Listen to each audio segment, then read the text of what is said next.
With us today here in the flight control room is a gentleman by the name of Tom Erkenswick, a very familiar face and name in operations here in the flight control room. He is one of the visiting vehicle officers whose post is a console in the very back row here in mission control.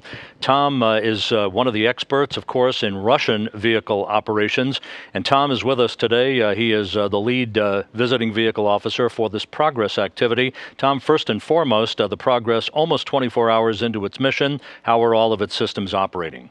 All of the systems are nominal. We had a good launch yesterday, good tests of several of the onboard systems yesterday as well, and 2 rendezvous burns, and all is nominal. So the Progess, unlike recent Progess and Soyuz vehicles that took a fast track, a one-day, 6 orbit journey to the International Space Station over a 6-hour period. This one is going to prolong its journey, a slow trek to the station with an interim flyby scheduled for Wednesday. What is all that about? Explain this flyby, the rationale for it, and what's involved. Sure. So this particular Progess has a new rendezvous radar system. It's an upgrade to their Kurs system, which provides the rendezvous radar.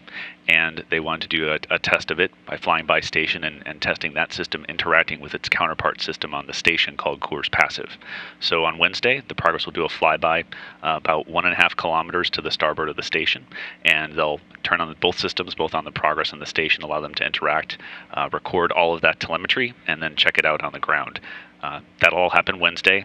They'll do the checkout of the data overnight and on the day Thursday to make sure they're happy with how it's operating, and then they'll come back and rendezvous again and do the docking on Friday. The Kurs system has been used year in and year out by the Russians on both their Progess and on their Soyuz manned vehicles. What is the impetus here, the rationale for the Russians moving to an upgraded system? There are a couple of reasons. The first part is that the parts for the old system are not as easily available anymore because it's been used for a long time.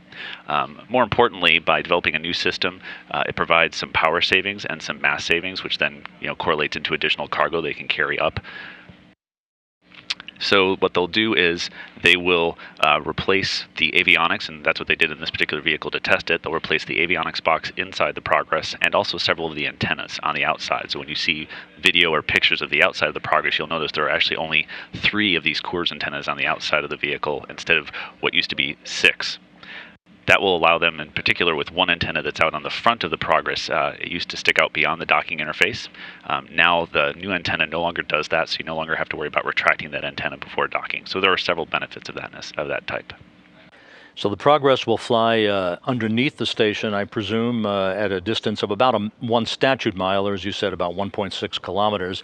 Then what? Johannes Kepler takes over and it's all orbital mechanics to bring it back around a couple of days after that? Actually, it requires a set of maneuvers, and actually the flyby will be about 400 meters below the station and about 1.5 kilometers or 1 statute mile actually to the starboard side of the station. That's just the geometry of the trajectory they use for their flyby. About 3 orbits after that flyby, they'll do a couple of maneuvers to basically stop phasing away from station. That'll put them out about 500 kilometers in front of the station. They'll stay there overnight. They'll do another maneuver the next day to come back towards station and set up for the re-rendezvous and docking on Friday. And the docking will be to the aft port of the Zvezda service module, once again putting 4 Russian vehicles at the station, keeping not only you but your colleagues busy here at the Johnson Space Center and over at the Russian Mission Control Center in Korolyov. How do you interact with the Russian flight control team over there to make sure that all of your data is synced up for the information that our flight control needs, as well as the Russian flight control team? Well, as with all of the visiting vehicles, a lot of the work is done pre-flight. So there is a lot of work that's done in advance in order to set up all of our data exchange, what type of reports we need to make to each other to make that overall process work well. In this case, we'll basically have our standard data exchange with our Russian colleagues. We'll talk to them about how well did the test go, how well are their systems working, and basically in this case we'll just do it twice. We'll do it once on Wednesday during the flyby and then again on Friday for the docking itself. So in that case, it's basically just repeating the same process twice. And Tom, just going back for a second to the expedited rendezvous that has become sort of a staple item now this year through Progess and Soyuz missions. It's the standard 4-orbit, 6-hour approach from launch to docking to the space station, which has a great deal of benefit for the crews on board, particularly for the Soyuz vehicles. the coordination for that, to find that sweet spot, the right day in which to launch a vehicle out of Baikonur so it can make that fast-track rendezvous to the station, how complex is all of that? It is pretty complex. It involves very detailed planning of the ISS trajectory to support that four-orbit rendezvous, which is done primarily by our topo colleagues and their Russian colleagues in the ballistics team.